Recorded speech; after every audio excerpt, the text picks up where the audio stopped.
Marcus K. Dowling, the Nashville Country Music Reporter at the Tennessean, was one of my favorite people in Nashville. An artist who knows a lot about fanfare and CMA Fest. Tracy Lawrence, what's going on, man? No, Marcus. That just means I'm old. That's what you're telling me. No, not at all. I mean, let's go back to 1991. Let's talk about Sticks and Stones, Yeah. a hit. You come to fanfare. Talk to me. Take me through the line. Talk to me about that, because I've talked to a lot of people about fanfare, but we've never talked about like that moment when you look out and you're like, okay, I got like 2 hours of people, and I got to sign all these autographs.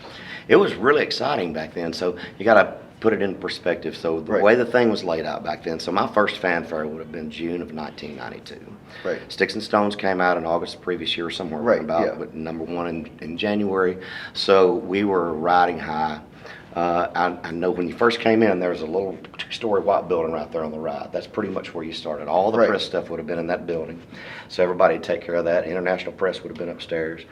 We spent months working out our fanfare booth. So all the fair barns. So everybody had a crazy fanfare booth, right? Yeah, and TVs were this big. I'm talking about how deep they were back then. Now they're like this. So when you had a TV and video in your booth, we would lay things out where, you would try to get the tabletop where it was comfortable to sign, where people could come up and get next to you and take pictures. Because, Garth made it hard on everybody, because Garth would sign like all day. Yeah, he did 23 hours. He's just like ridiculous. Yeah. It's like, so he made the rest of us look bad.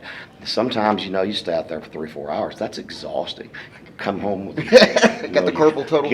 Hand all drawn up. But it was a great time, and I have a lot of great memories of just fellowshipping with my peers in the fair barn, when everybody's there partying and having a good time, playing games with each other, and just met some amazing people. Over the years, it's been amazing to see how many of these folks come back year after year after year after year. Exactly. This is like they take their vacation time to do this, and they spend a lot of money when they come to this town. And seeing what we used to consider a big show, maybe 15,000 people, now it's 80. Right. I was going to ask you about that, like the idea of what does having this in a stadium mean to the genre overall, in your mind?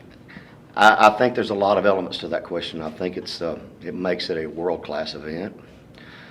It makes it on par with what a lot of the super headliners in all genres are doing, that are doing stadium tours now. Of course. And to be able to do it for multiple days, bringing in people from all over the world. 42 countries this year. That's pretty amazing. Yeah. And the impact that's having not only in this city, but what it's doing to our outreach as we try to branch country music out into other places in the world. I think this has a direct effect on all that.